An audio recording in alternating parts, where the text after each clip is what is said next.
curso ya partió. Eh, Ahora nos queda la mitad del curso más o menos, entonces ahora tomo yo la posta y vamos a continuar con tópicos de microbiología básica, microbiología en general. Vamos a terminar esta parte esta semana. La próxima semana vamos a hacer una introducción a microbiología de alimentos, donde vamos a ver conceptos muy, muy generales. Y luego vienen las segundas evaluaciones, ¿ya? Así que de aquí a fines de junio vamos a estar con las segundas notas puestas. Y nos quedaría julio para la tercera parte y final del curso, en donde vamos a ver aspectos ya enfocados en microbiología de alimentos, como degradación térmica y factores de crecimiento, métodos de preservación y métodos de detección, tanto clásicos como lo que se hace de rigor y es más barato, a métodos moleculares, incluyendo métodos de ELISA, de RT-PCR y de PCR. Así que vamos a partir la clase de días de metabolismo. Ustedes tuvieron bioquímica, es el requisito de este curso, así que es más que nada un repaso. Y con énfasis en lo que nos interesa para poder entender en qué consisten los métodos de detección. Así que vamos a hablar principalmente del catabolismo. Voy a hablarles un poquito de estos conceptos para recordarlos y continuamos en la próxima semana. Bueno, al final de la clase a ver si alcanzo, si no alcanzo la otra, les voy a hacer un cajú para ver qué cosas son las que tienen más olvidadas y tratar de recordarlas y poner énfasis en eso. ¿Alguna pregunta? Ok. Vamos a partir entonces. Vamos a poner las diapos.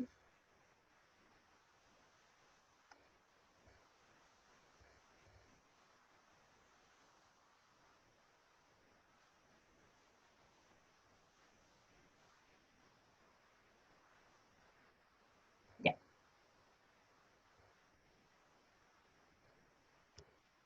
Y aquí lo que pueden ver es una diapositiva en la cual, una figura en realidad bien compleja, en la que se puede resumir todo el metabolismo. Me gusta porque resume súper bien lo complejo que es el metabolismo. Yo sé que es una de las partes que menos gusta de la bioquímica, porque es la más difícil en realidad de entender y es algo que no se ve mucho en el colegio también con detalle. Y aquí salen flechitas, pero cuando uno le pone molécula a esto, la cosa se complica un poquito más.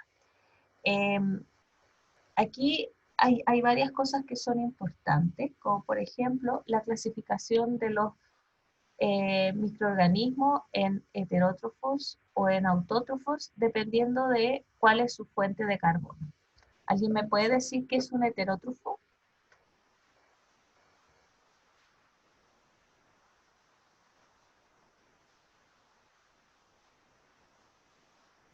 ¿O un autótrofo? El autótrofo es el que produce su propio alimento. El El autótrofo, heterótrofo tiene que comerlo.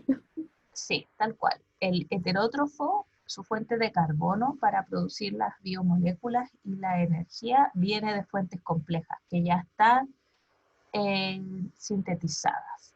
En cambio, el autótrofo es capaz de producir macromoléculas a partir de CO2. Entonces hace la función de fijar el CO2. Lo primero que se le viene a uno a la cabeza cuando habla de autótrofo y de fotoautótrofo principalmente son las plantas, pero en realidad los principales fotoautótrofos son, son microscópicos, son microorganismos, como las cianobacterias, y existen además un montón de algas y microalgas que son las involucradas o las responsables del cambio en la atmósfera y que permitieron la vida en el planeta. Heterótrofos somos nosotros comemos moléculas complejas, todos los animales son heterótrofos, y también hay bacterias heterótrofas, ¿ya? Entonces, como bien dice su compañera, se alimentan de macromoléculas, de moléculas complejas, y esta característica requiere de una cierta capacidad, ya sea de absorber estas macromoléculas e internalizarlas al interior de la célula, en el caso de los organismos unicelulares, y en el caso de los complejos, como nosotros, que somos multicelulares, necesitamos órganos especializados. Los alimentos ingresan a nuestro sistema no cuando lo comemos, sino cuando llegan al intestino y son absorbidos en el intestino delgado. Antes de eso, nosotros somos un tubo y están por dentro del tubo, pero no son parte de nuestro sistema, que sería la manguerita o el cuerpo del tubo, ¿ya? Tiene que absorberse para ser parte de nuestro cuerpo.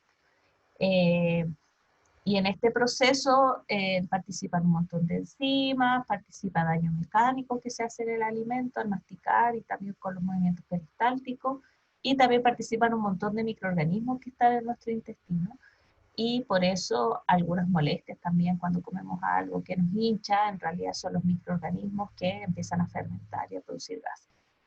Ya, una vez que estas macromoléculas ingresan a nuestras células, eh, hay dos alternativas, que son las dos ramas del metabolismo, el anabolismo y el catabolismo. El anabolismo sirve para sintetizar biomoléculas y el catabolismo es para obtener energía en forma de ATP. Y esto es lo que está en la cajita del medio, la rama del anabolismo y del catabolismo, y en realidad estos dos procesos están eh, relacionados entre sí. Uno de ellos produce energía, el otro gasta energía. Uno produce macromoléculas, el otro consume macromoléculas para producir energía. Y toda esta energía puede ser utilizada en el trabajo celular, que bueno, son un montón de actividades que permiten, por ejemplo, el movimiento, la expresión de ciertas proteínas, etc. Entonces ahora vamos a ver un poquito de esto en más detalle para ir recordando. En esta primera clase de metabolismo, vamos a ver lo que estábamos hablando, la separación del metabolismo en el anabolismo y el catabolismo, los distintos tipos de metabolismo que existen en la naturaleza, pensando en su fuente de carbono y en la fuente de energía que necesitan para crecer, y en las formas de obtención de energía, hablando ya de respiración y fermentación. Entonces, como dijimos anteriormente, el catabolismo y el anabolismo están relacionados y su molécula de intercambio es la energía. Las rutas catabólicas producen ATP y las rutas anabólicas consumen ATP para producir macromoléculas. Ya, a ver, recordando un poquito de esto, voy a seguir aquí para compartir una pizarra.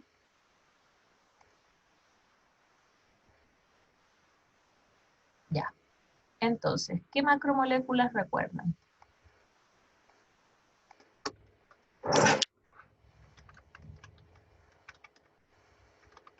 Las proteínas. Entonces, tenemos las proteínas, Lípidos, lípidos, Los carbohidratos. los carbohidratos, ya, y ácidos nucleicos, ácidos nucleicos.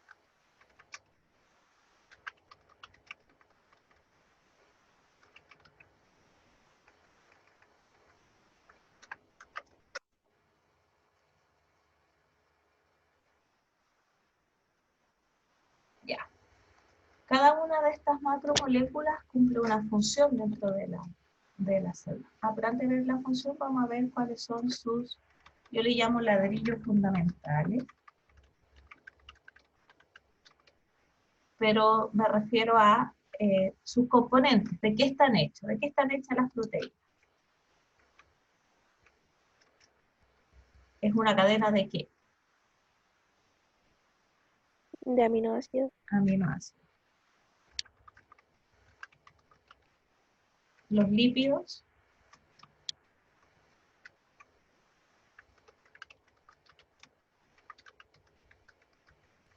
los hidratos de carbono,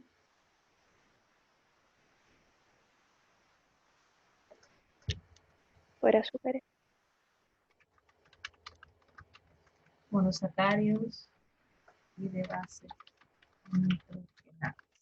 Parece que esta parte está medio olvidada. Y sus funciones. ¿Cuáles son las funciones de las proteínas?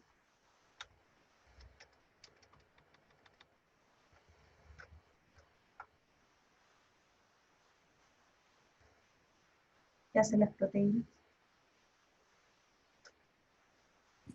Transportadora enzimática.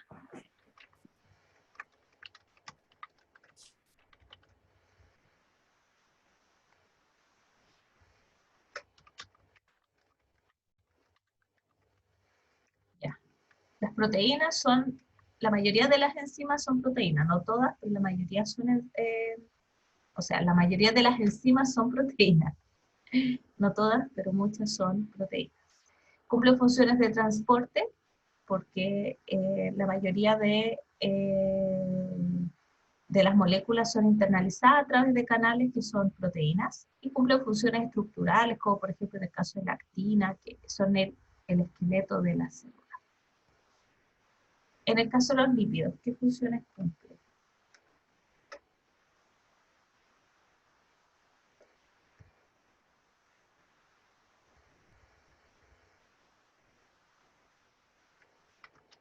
De reserva ¿Reserva de qué? energética. Ya. Los lípidos cumplen función estructural también, son parte de la membrana plasmática y sin ella en realidad la célula no existiría. Y también cumple una función súper grande de almacenaje de energía. Cuando uno lo piensa a nivel celular puede ser que cueste más observarlo, pero cuando uno lo piensa ya en nosotros, por ejemplo, sabemos que la grasa es una fuente de energía que está ahí lista para ser utilizada.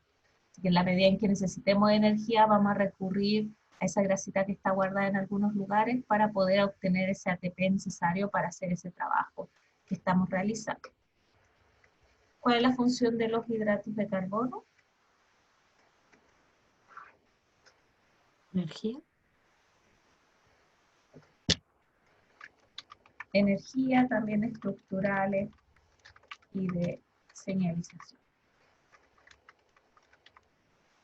Pero en realidad son la principal fuente de energía. Cuando uno habla del catabolismo, habitualmente parte de un hidrato de carbono, a pesar de que no es el único, no es la única, la glucosa no es la única fuente de alimentación en el catabolismo, pero necesitamos nosotros esta fuente de obtención rápida de energía. En realidad, la ruta que, catabólica clásica, la glicólisis, tiene ruta de entrada para todas las macromoléculas. Todos los ladrillos fundamentales pueden entrar en la glicólisis en distintas etapas, pero desde el principio siempre está la glucosa. Y en realidad hay flechas que van alimentando, que entran en distintas partes, ¿ya? ¿Y los ácidos nucleicos, cuál es su función?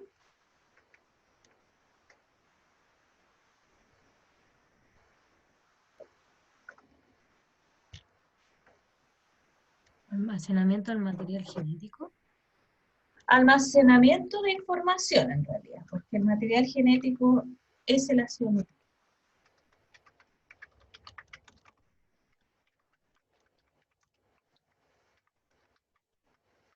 Ya. Dentro de los ácidos nucleicos también hay uno que es súper importante, que en realidad es una base nitrogenada, que es el ATP, ¿ya? El ATP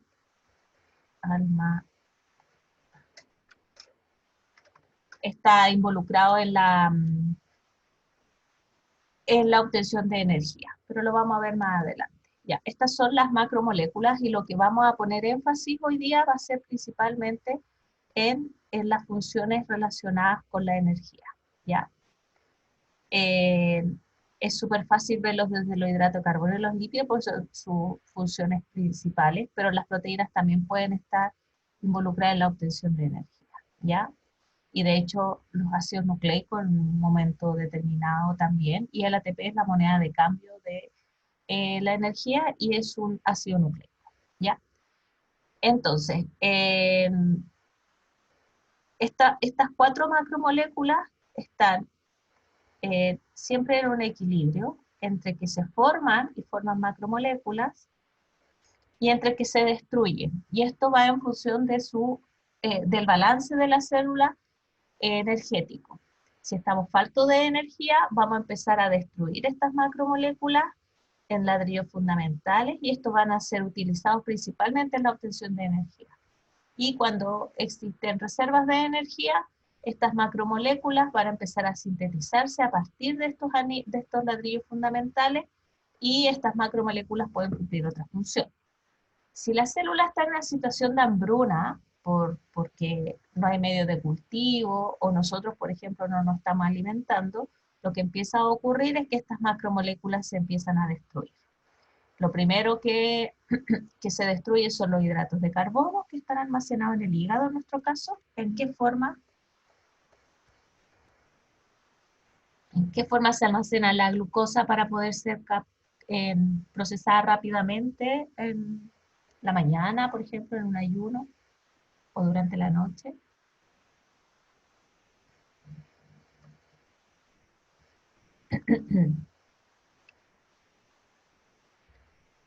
La glucosa se almacena en forma de un polímero que se llama glucógeno, que se almacena en el hígado. Y a medida que nosotros vayamos necesitando energía durante la noche o el ayuno, el glucógeno va liberando moléculas de glucosa que van a permitir la obtención de energía. Cuando uno hace deporte y quiere bajar de peso, ¿cuánto tiempo le dicen que tiene que estar trotando antes de empezar a movilizar las grasas, como le llaman los entrenadores? ¿Es lo primero que quemamos? ¿Alguien hace deporte? No, primero, antes de quemar la grasa, primero se destruye el músculo. Después se empiezan a quemar las grasas. ¿Y el músculo qué es? ¿Qué macromolécula forma el músculo?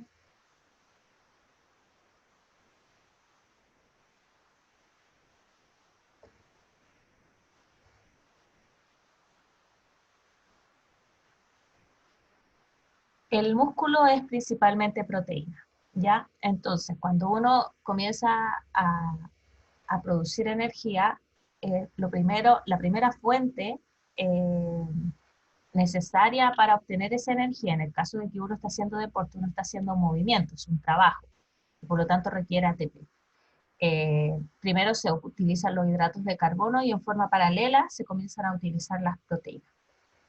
A medida que las proteínas, como bien dice su compañera, se pueden utilizar ciertas proteínas que están de reserva, empezar a destruir el músculo en forma paralela, comienzan a movilizarse las grasas, que son energías de reserva.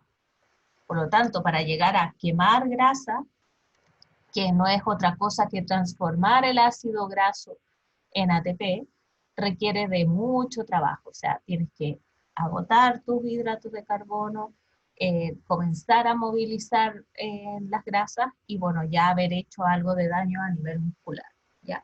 Así que por eso es tan difícil bajar de peso, porque en realidad no es la primera fuente de energía, es una fuente de reserva de energía, por lo tanto está bien guardadita.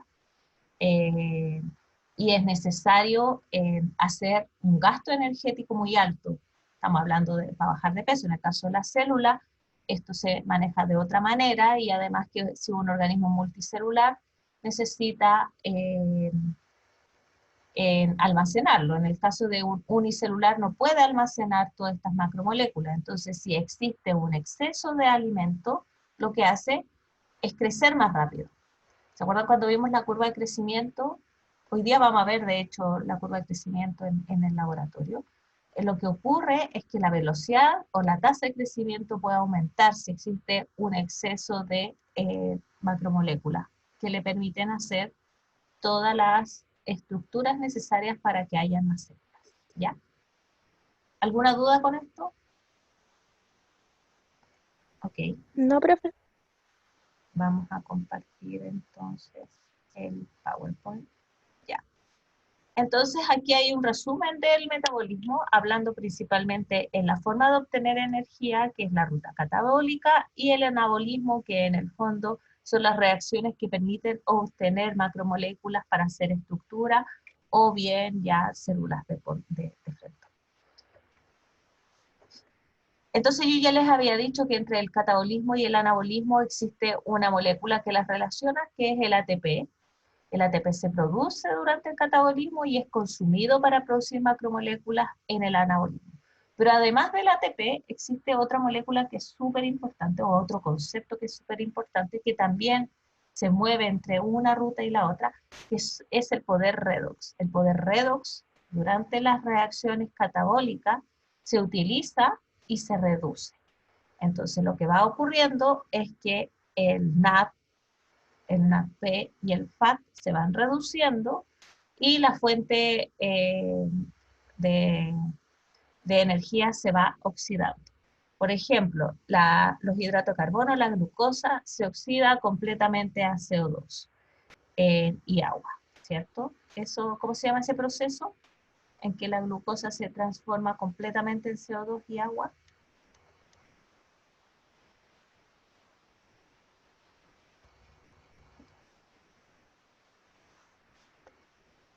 ¿Cómo se llama ese proceso? Se lo vieron en el colegio. Respiración celular, ¿ya?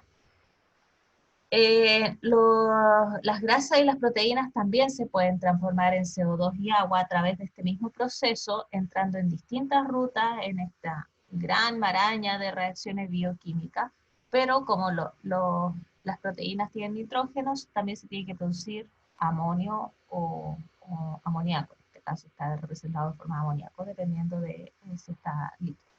Si está líquido es amonio. Entonces, las fuentes de energía se oxidan y el poder redox de la célula se reduce. Pero la célula no puede empezar a reducir todo su poder oxidante, en algún momento se va a quedar sin esta fuente, por lo tanto siempre hay un equilibrio entre el catabolismo y el anabolismo, no está solo dado por el ATP, sino que también por estas moléculas redox. En el caso del anabolismo, se toman los aminoácidos y los ladrillos fundamentales y se transforman en macromoléculas, y estas son reacciones de reducción, ¿ya?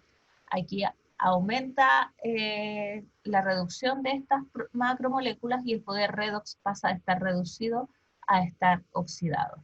Entonces hay un equilibrio, no es que la célula solamente esté gastando energía o solamente esté sintetizando ladrillos fundamentales, sino que está sintetizando los ladrillos fundamentales, o sea, perdón, las macromoléculas que necesita, y está utilizando las que le sobran para mantener un equilibrio entre estas dos rutas, ¿ya? Entonces, en resumen, hay aquí un cuadro comparativo entre las reacciones catabólicas y anabólicas. Las reacciones catabólicas son reacciones de degradación, a diferencia de las anabólicas que producen una síntesis de macromoléculas. Por otro lado, las reacciones catabólicas ocurre una oxidación de la materia orgánica, en cambio en las anabólicas hay una reducción. En las reacciones catabólicas se libera energía en forma de ATP y las anabólicas utilizan energía. Las reacciones catabólicas son convergentes, todas las macromoléculas llegan a una ruta general, y las reacciones anabólicas son divergentes, o sea, a partir de cada macromolécula hay una red bioquímica involucrada en la formación de una macromolécula. Aquí están las definiciones para que las revisen, no las voy a leer porque ya hemos hablado harto de esto.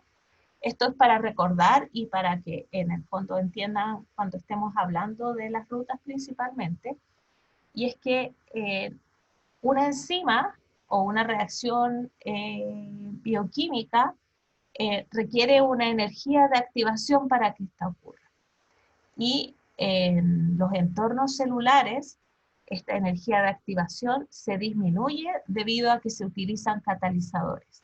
Los catalizadores son las enzimas. En el fondo disminuyen esta energía de activación necesaria para que el paso de reactivos a productos ocurra, ¿ya? Entonces, la mayoría de las enzimas son proteínas que interactúan directamente con el sustrato y permiten que la reacción ocurra de manera más probable, debido a que requiere menos energía para que ocurra la reacción. Esta moneda de intercambio de energía, denominada ATP, está dibujada acá. Es un esquema de la estructura del ATP, en que pueden ver que es una base nitrogenada compuesta por ribosa, un azúcar, una pentosa, una base nitrogenada, que es en este caso adenina, y 3 moléculas de fosfato. Ahora, ¿qué pasa con estos enlaces fosfato? ¿Por qué están marcados en rojo ellos? ¿Qué pasa con la carga de cada uno de estos grupos fosfato? ¿Alguien me puede explicar? Está graficado ahí.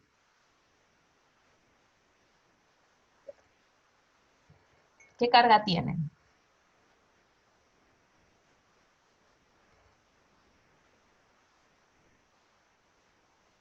¿Vieron las diapos antes de la clase?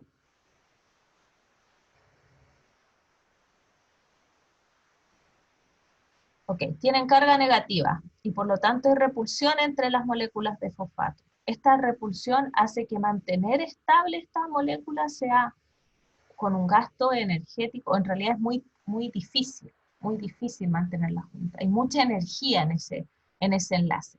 Por lo tanto, cuando se da la situación de que se rompe este enlace, esta molécula se estabiliza y se libera energía, ¿ya?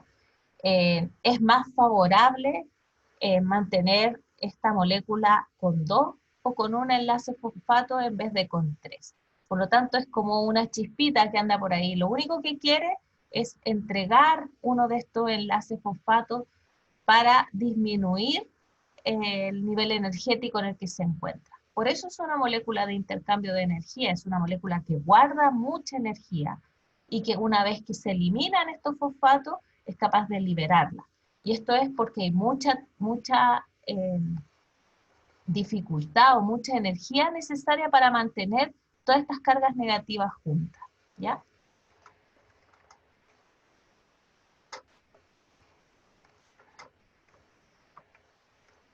Ya. Esta parte es un cuadro complejo, pero en realidad, habiendo entendido algunos de los conceptos, podemos ordenarla, no es tan difícil de seguir.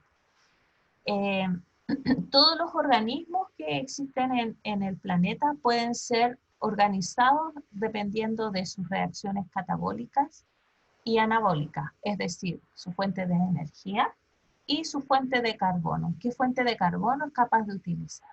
¿Ya?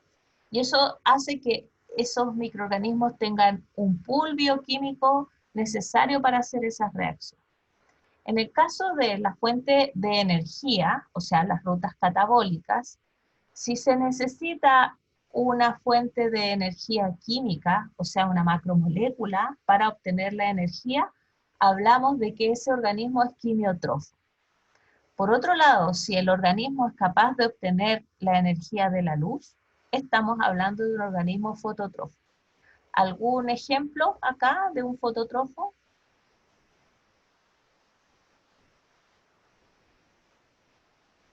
¿Las plantas, por ejemplo? Las plantas son fotótrofos, ¿cierto? Muchas gracias. ¿Y un ejemplo de quimiotrofo?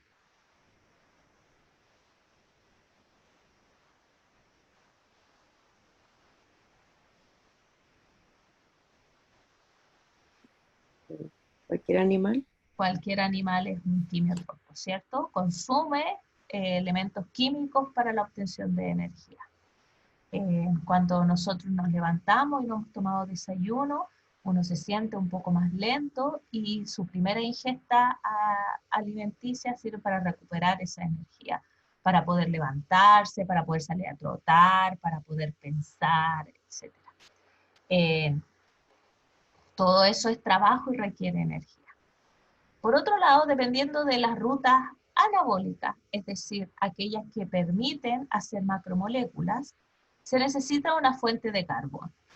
Y dependiendo de la fuente de carbono, podemos dividir los microorganismos, o los organismos en realidad, en dos tipos. Ya lo vimos en la primera diapositiva, en heterótrofos o en autótrofos. Aquellos que son capaces de utilizar CO2 como fuente de carbono, que es un gran desafío porque a través de una ruta muy compleja tienen que transformar este CO2, este carbono que está completamente oxidado, en carbono reducido para formar, por ejemplo, glucosa. Entonces, hay organismos que son quimioheterótrofos, es decir, que utilizan una fuente de macromoléculas tanto para obtener energía como para producir macromoléculas. Y en el otro extremo están los fotoautótrofos, que solamente requieren luz y CO2 para producir todas las reacciones, todas las macromoléculas y toda la obtención de energía. Las plantas están en este extremo, son fotoautótrofos. Y los animales están en este otro extremo, son quimioheterótrofos. Nosotros necesitamos alimentarnos para todo, para obtener nuestra energía y también para producir masa celular. Una persona que está entrenando para, no sé, fisicoculturista, para aumentar su masa muscular, tiene que tener un equilibrio entre las fuentes de carbono que come para poder generar masa muscular, o sea, rutas anabólicas, y tener la energía para levantar esas pesas, ¿ya? Ese es un ejemplo entre el equilibrio de estas dos rutas, ¿ya? Entonces su ingesta calórica es mucho mayor que una persona más sedentaria, que en realidad su gasto energético es levantarse para ir al baño, por ejemplo, o cambiar el control remoto de la tele. Son actividades mucho más lentas, por lo tanto no requieren un gasto energético tan alto. Y por lo mismo, si su ingesta de alimentos es muy alta y no está produciendo un gasto de esa energía, esta se empieza a acumular y eso puede explicar el aumento del peso. Desde el punto de vista de los animales y plantas, claro, están en un extremo. Uno es fotoautótrofo, las plantas, y los animales son quimioheterótrofos. En el mundo microbiológico tenemos todas las combinaciones que se le pueden ocurrir. Hay quimioautótrofo, fotoheterótrofo. Y esto es porque para cada uno de estos requerimientos, ya sea para obtener energía y utilizar la luz, o para fijar CO2, se requiere un pool enzimático distinto. Las plantas son maravillosas, tienen unas rutas bioquímicas que le permiten solamente desde la luz obtener energía en forma de ATP, y a partir del CO2, a través de las rutas de Calvin, son capaces de producir macromoléculas. Pero claro, su capacidad de hacer trabajo es mucho menor que el de un animal. Pero el animal no es capaz de producir su propio alimento, necesitamos consumirlo. Por eso las algas y las plantas son la base de la cadena alimenticia. Ellas producen esta fijación del carbono. Ellas reducen el CO2. Y de esas fuentes de carbono reducida nos alimentamos todos los animales. Entonces, como les estaba diciendo, las bacterias pueden ser toda la combinación que se le ocurra, pueden ser quimioheterótrofos como los animales, pueden ser quimioautótrofos, es decir, utilizan como fuente de energía macromoléculas, pero son capaces de fijar CO2, por lo tanto tienen toda la ruta de Calvin. Existen otros que pueden ocupar la luz como fuente de energía, pero que no son capaces de fijar CO2, por lo tanto son fotoheterótrofos. Y bueno, las plantas que son fotoautótrofos que tienen estas dos capacidades. Aquí existen algunos ejemplos de cada una de estas clasificaciones. Por ejemplo, aquí en quimioheterótrofos están todos los animales, los hongos, protozoos y algunas bacterias. Y en el otro extremo están, bueno, acá están las plantas, ¿ya?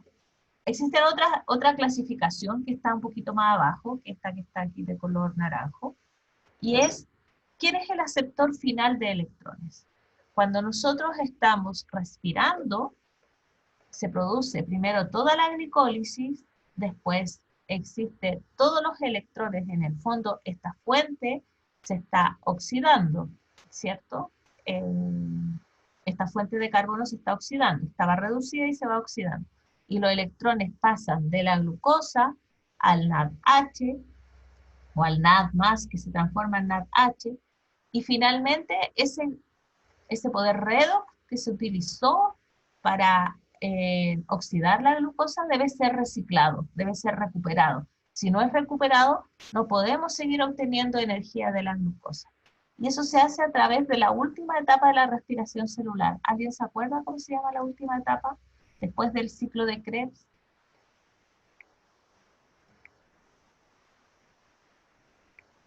¿Se acuerdan de algo de esto o no? Lo vi en el semestre pasado, nada más. Y además en el colegio algunos deben haber visto algo de esto, en la mayoría. Es que, profe, es la hora. Como que uno no está todavía. Pero a esta hora tenemos clases, pues muchachos, si no están a esta hora Pero concentrados. me refiero para que no lo tome personal, profe, si es que uno no se acuerda, ¿no? Tiene como sueño, por eso. No funciona el cerebro, necesita como comer todavía. Ya, entonces tenemos que llegar a un trato. Tienen que comer porque si no, lo que ocurre es que mejor les dejo un video y, y no lo hago interactuar. Pues a mí me gustan las clases un poquito más interactivas. Yo sé que es pesado, el lunes sobre todo, el miércoles a lo mejor ya están más con los motores calentitos. Pero me cuesta si no me hablan. Yo sé que es mi forma, no es nada personal también, no me lo tomo personal, pero me cuesta hacer la clase si no me responden, ¿ya? Pero voy a considerar que están un poco dormidos y voy a seguir, ¿ya? Gracias, Ariel, por su respuesta. Por último, por decirme, tratar de explicarme. Bueno, profe. Ya, el aceptor final de electrones en el caso de los animales es el oxígeno, ¿cierto? El oxígeno está reducido, o sea, está oxidado y se reduce. ¿En qué molécula se reduce? En agua. Entonces, el aceptor final de electrones es el oxígeno en el caso de los animales. Nosotros vamos oxidando la glucosa para transformarlo en CO2 y esos electrones necesarios después son transportados todos a la molécula de oxígeno y de esta manera esta molécula se reduce, ¿ya? Entonces, dependiendo de quién es el aceptor final de electrones, se pueden subclasificar.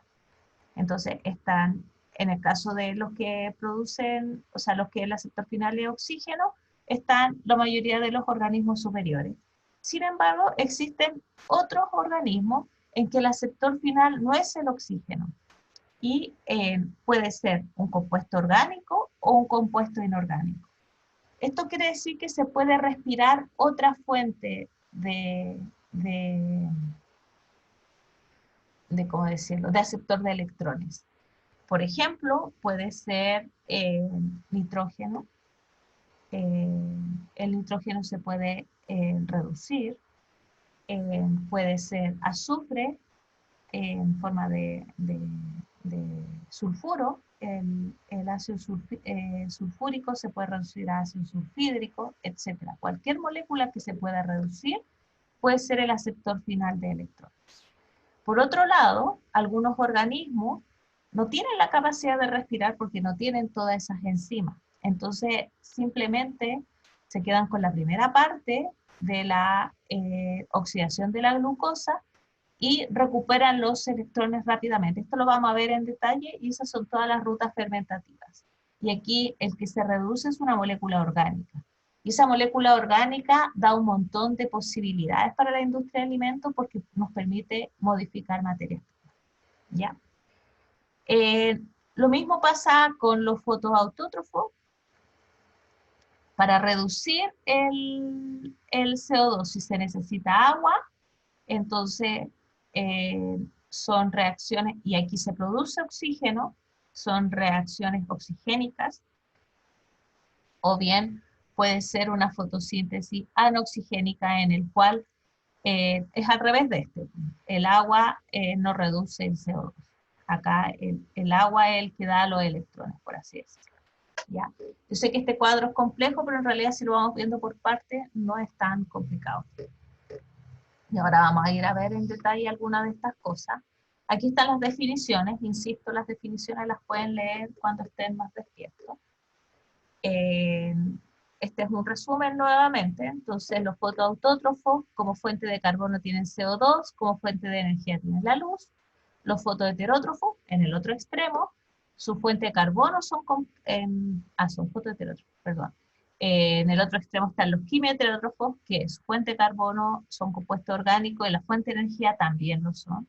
Y entre medio tenemos los fotoheterótrofos, que su fuente de energía es la luz, pero su fuente de carbono son compuestos orgánicos. Y los quimioautótrofos, cuya fuente de carbono es el CO2, son capaces de reducir el CO2, pero necesitan una fuente de energía que es un compuesto orgánico inorgánico, pero que no es la luz. Algunos ejemplos, nuevamente lo mismo, no voy a repetirlo.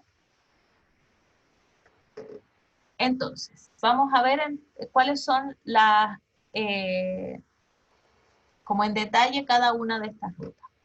Entonces, para obtener energía, se puede obtener la energía de la luz a través de la ruta fotosintética, y este es el caso, aquí están graficados ya las algas, las plantas, y las bacterias fotosintéticas.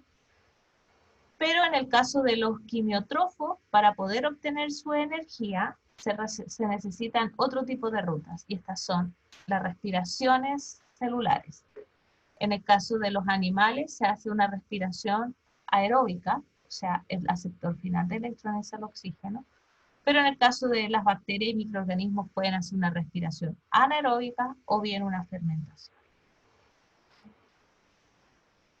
Más ejemplos, nos vamos aquí solamente para recordar un poquito. En el caso de la fotosíntesis, o sea, el proceso necesario para obtener energía de la luz, lo que se hace es, a partir de la luz, de un fotón, se produce una fotofosforilación. ¿Y esto qué permite? A partir de ADP, obtener ATP. ¿Ya? Esto es algo muy, muy, muy resumido de lo que está ocurriendo. ¿Ya? Y se produce oxígeno en este proceso. En el fondo, a partir del agua, de los electrones del agua, se es capaz de transferirlo al ADP para transformarlo en ATP y permitir la reacción del ADP con el fosfato. Como toda esta energía se acumula durante todo el día, puede ser utilizada para la formación de macromoléculas, como por ejemplo los hidratos de carbono o el azúcar. Y las rutas necesarias para reducir el CO2, o sea, ya estamos hablando de la fijación de carbono y por lo tanto de la fuente de carbono, por lo tanto este es un fotoautótrofo, son el ciclo de Calvin. ¿Ya? El ciclo de Calvin, no sé si se acuerdan de esto, lo deben haber visto, permite la incorporación de moléculas de CO2 a moléculas de 2 carbonos para transformarlo en moléculas de 3 carbonos que posteriormente pueden polimerizar hasta llegar a formar un azúcar. Ya pensando en los mecanismos de obtención de energía, ya habíamos dicho que los quimioheterótrofos pueden respirar en forma aeróbica o anaeróbica, o pueden fermentar. En el caso del autótrofo, estos pueden ser quimioautótrofos, por lo tanto también pueden respirar, y en el caso de los fotoautótrofos se necesitan la fotosíntesis, ya sea oxigénica, es decir, que el oxígeno es el agua es el que se reduce, o puede ser anoxigénica, en que aquí es otra molécula la que se oxida. No vamos a ver aquí el detalle de los aceptores de electrones para ponerle otra clasificación más, porque bueno, esta es una introducción al metabolismo en que solamente nos vamos a enfocar en esta parte. ¿Por qué nos vamos a enfocar en esta parte? Porque dependiendo de la fuente de carbono de un microorganismo, no todas las fuentes de carbono son asimilables por un microorganismo, dependen de qué enzimas tenga, qué transportadores tenga. Entonces, dependiendo de cuál es la fuente de energía y de carbono que pueda utilizar, podemos hacer una detección o una identificación de los microorganismos. también podemos ver si es capaz de fermentar y, por ejemplo, producir algunos productos que cambian el medio de cultivo, podemos identificar ese microorganismo. Y dependiendo de qué respira, de qué ruta respiratoria tenga, podemos identificar algunas enzimas involucradas en este proceso y de esa manera identificar ese microorganismo. A ver, recordemos algunas cosas. ¿Qué tipo de fermentación conoce?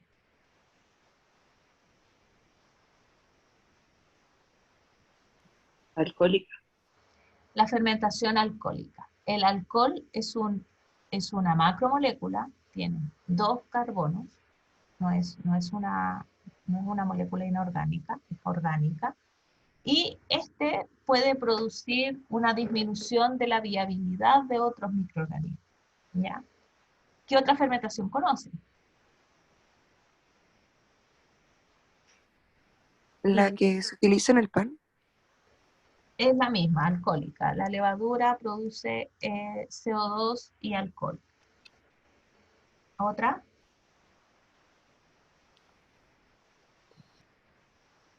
La de la leche. La de la leche, esa es la fermentación láctica.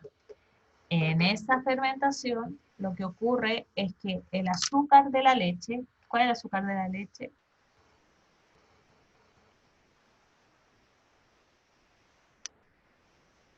La lactosa, que es un disacárido, primero se rompe en monosacáridos, entra en la ruta de degradación para obtener energía, y una vez que pasa la glicólisis, se detiene, no sigue al ciclo de Krebs y después la respiración, solamente llega hasta ahí, y lo que ocurre ahí es que para recuperar el poder redox, el piruvato se oxida, se reduce a ácido láctico. Ese ácido láctico disminuye el pH del medio de cultivo, y al disminuir el pH elimina otros microorganismos, y además nosotros podemos detectarlos debido a la utilización de indicadores de pH que cambian de color dependiendo del pH que hay en el medio de cultivo. Y eso es lo que tenía preparado para ahora. Alcanzamos a hacer el cajú, pero no sé si es una buena idea. ¿Algunas dudas con esta primera parte?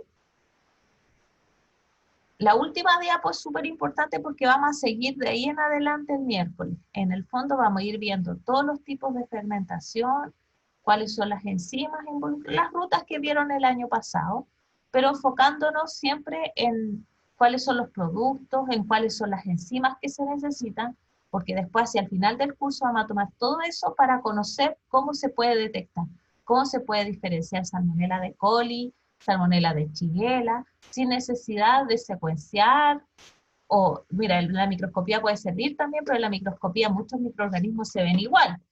Todos los gram negativos, bacilos gram negativos se ven iguales, entonces no nos permite diferenciarlos, pero sí lo permite saber qué enzimas tiene, qué fuente de carbono puede utilizar y qué hace con ella, si la fermenta o la respira. Si la respira va a tener un pool de enzimas necesarias para respirar, que las podemos detectar con reacciones colorimétricas, como por ejemplo la reacción oxidasa o catalasa, etc. ¿Alguna duda, chiquillos? ¿Algún comentario? Profe, yo tengo una duda. ¿Cuál Sí. es la fermentación del vinagre? Eso es una fermentación acética. Ahí lo que ocurre, en las fermentaciones siempre es lo mismo. Se parte, nos vimos ahora en la glicólisis porque como primera clase de metabolismo es muy impactante que les ponga la glicólisis. Pero si usted se acuerda, la glucosa se transforma en piruvato. Y el piruvato, y se produce en todo ATP. Esa es la fermentación, la primera parte de la fermentación. Y después, dependiendo del microorganismo, toma este piruvato y tiene que recuperar el poder redox. Y ese poder redox puede ser, siempre es reduciendo el piruvato. Y lo puedes reducir a alcohol, lo puedes reducir a, reducir ácido acético, a ácido propiónico, a a ácido acético, a cualquier tipo de ácido, ¿ya? En general se producen alcoholes y ácidos orgánicos. Esas dos son el tipo de productos de la fermentación. Hay más de una, claro, uno se le viene la alcohólica nomás a la mente, pero en realidad hay más de un tipo de fermentación.